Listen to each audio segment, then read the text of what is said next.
Have you ever felt a sudden, overwhelming wave of fear for no apparent reason? Your heart starts pounding, you can't catch your breath, and you feel like you're losing control, or even dying. If this sounds familiar, you might have experienced a panic attack. It's one of the most terrifying experiences a person can go through. But here's the most important thing to know right from the start. While it feels incredibly dangerous, a panic attack is not life-threatening. Today, we're going to demystify this experience, understand what's really happening in your body and mind, and talk about how you can regain control. So what exactly is a panic attack? Think of it as your body's alarm system going off when there's no fire. It's an intense surge of fear that peaks within minutes. During that time, you might experience a whole range of physical symptoms. Your heart could feel like it's about to beat out of your chest. You might feel short of breath, as if you're suffocating, or have a tightness in your chest that makes you worry you're having a heart attack. Other common symptoms include sweating, trembling, feeling dizzy or lightheaded, and even nausea. Some people also describe a strange feeling of unreality, like they're watching themselves from outside their body, or that the world around them isn't real.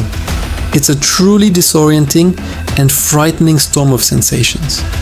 But even at its most intense peak, the storm always passes. These symptoms gradually fade, leaving you feeling exhausted and shaken but physically unharmed. To really understand a panic attack, we need to look at what's happening inside our brains. Deep within our brain is a small, almond-shaped structure called the amygdala. The amygdala is our threat detector. It's constantly scanning for danger, and when it perceives a threat, it kicks our body's survival system into high gear. This is the famous fight or flight response. It releases stress hormones like adrenaline, which prepares your body to either fight off a danger or run away from it. Your heart rate increases to pump more blood to your muscles, your breathing quickens to take in more oxygen, and your senses become heightened. This is a brilliant system when you're faced with a real threat, like a speeding car or a dangerous animal. But during a panic attack, the amygdala sends out a false alarm. It screams danger when there is none. Your body then launches into full-blown survival mode, and all those physical symptoms you feel, the racing heart, the shortness of breath, are just the side effects of your body getting ready for a fight that isn't coming. A common question people have is, why did this happen to me? It came out of nowhere. And it certainly feels that way. Panic attacks can strike when you're just driving your car, shopping at the grocery store, or even relaxing at home, but they are rarely truly random. They're often the result of an overflowing stress bucket.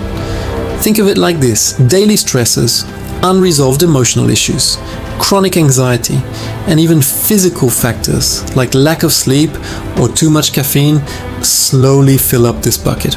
For a long time, you might manage just fine. But eventually, one tiny extra drop of stress is all it takes for the bucket to overflow, triggering the panic response. Sometimes past traumatic experiences can also make the amygdala more sensitive and quicker to sound the alarm. So while the trigger for a specific attack might not be obvious, it's usually connected to a buildup of underlying pressure.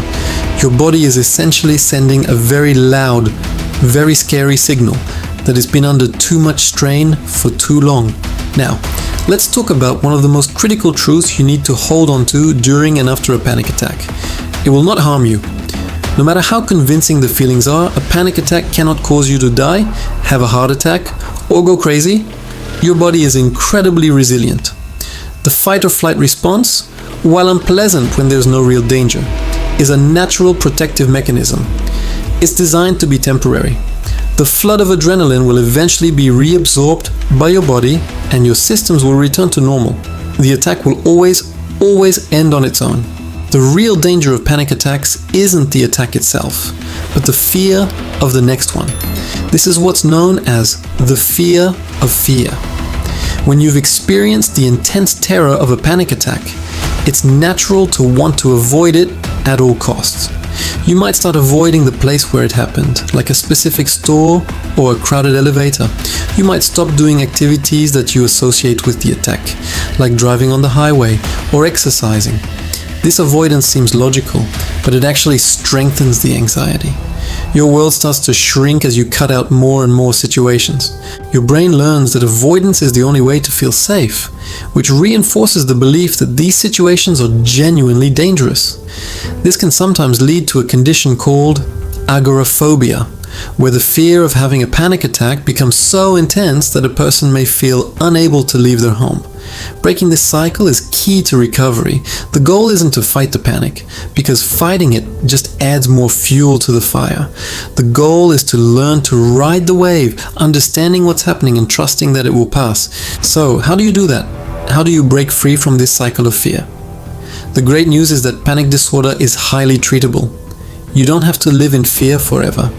One of the most effective approaches is a type of psychotherapy called cognitive behavioral therapy, or CBT.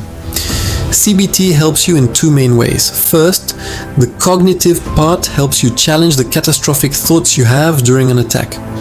Instead of thinking, "I'm having a heart attack," you learn to remind yourself, "This is a panic attack. It's uncomfortable, but not dangerous.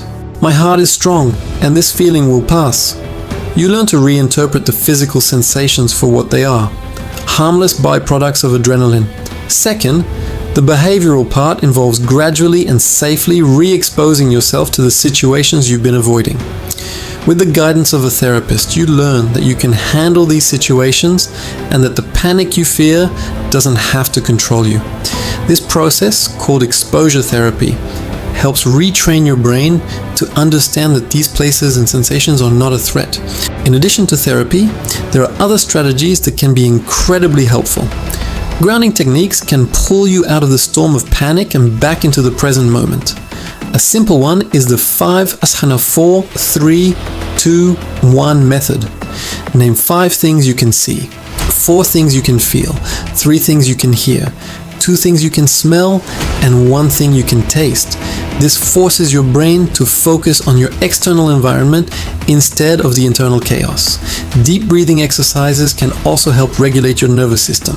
When you panic, you tend to overbreathe or hyperventilate, which can cause dizziness and tingling. Slowing your breath down, for example, inhaling for a count of 4 and exhaling for a count of 6, sends a signal to your brain that the danger has passed and it's safe to calm down. In some cases, medication can also be a useful tool, often used in combination with therapy.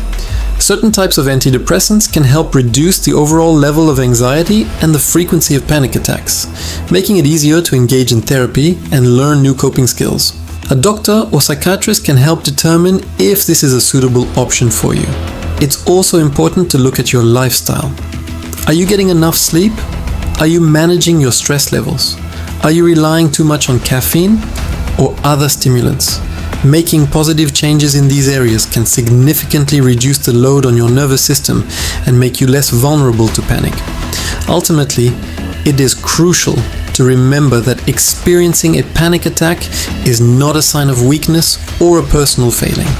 It's a sign that your body's protective system is working a little too well. It's an overactive but fundamentally natural response. The experience is terrifying, but it is also temporary, harmless, and most importantly, treatable. Knowledge is your most powerful weapon. Understanding what a panic attack is and what it isn't is the first step toward taking away its power. You are not broken, and you are not alone in this. Millions of people experience panic attacks and go on to live full, happy lives. If you are struggling, please reach out for help. Talk to a doctor, a therapist, or a trusted friend or family member.